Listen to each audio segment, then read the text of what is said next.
আসসালামু আলাইকুম। সবাই কেমন আছেন? ওয়ালাইকুম সালাম। আসসালামু আলাইকুম। আপনি কেমন আছেন? আলহামদুলিল্লাহ আমি ভালো আছি।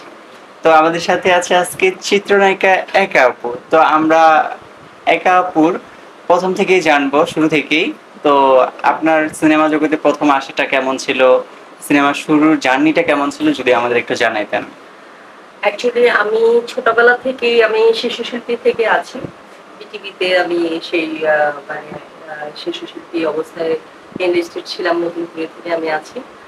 আর চলচ্চিত্রের বড় পর্দার যে যাত্রাটা আমার শুরুতে মানে ১ম শুরু হয় সে ছিল একটা রাজকীয় অভিষেক।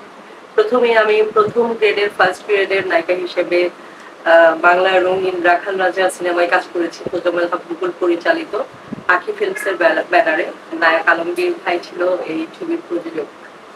আর বেদের মেজোস্তা খ্যাত পরিচালক, মানে কি বলবো, বাংলা চলচ্চিত্রের একজন বিখ্যাত ডাইরেক্টর তোজাম্মেল হক বকুল, যিনি বেদের মেজোস্তা খ্যাত ডাইরেক্টর, আমার রাখাল রাজার পরিচালক একই।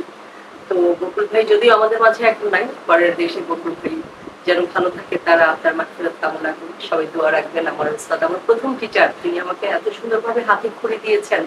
তখন তো আমি অনেক ইম্যাচুর ছিলাম, আর অভিনয়ের ব্যাপারে আমার অভিজ্ঞতা থাকলেও ক্যামেরার বড় ক্যামেরার সামনে আমি একটু মানে তেমন একটা বুঝতে পারিনি, কিন্তু আমাকে এমন সুন্দর করে বকুল ভাই হাতে খড়ি দিয়েছেন বা বুঝিয়ে দিয়েছেন, মানে ডান বাম লেফট রাইট অ্যান্ড 1 2 3 করে যেভাবে আমাকে শিখিয়েছে অভিনয় শুরুটা, তার মানে বলে প্রকাশ করতে পারবো না।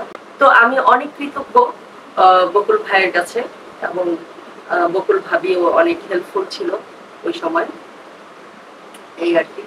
তো সবাই দোয়া রাখবেন এবং অনেক অনেক শুভকামনা বকুল ভাবির জন্য এবং বকুল ভাইয়ের জন্য।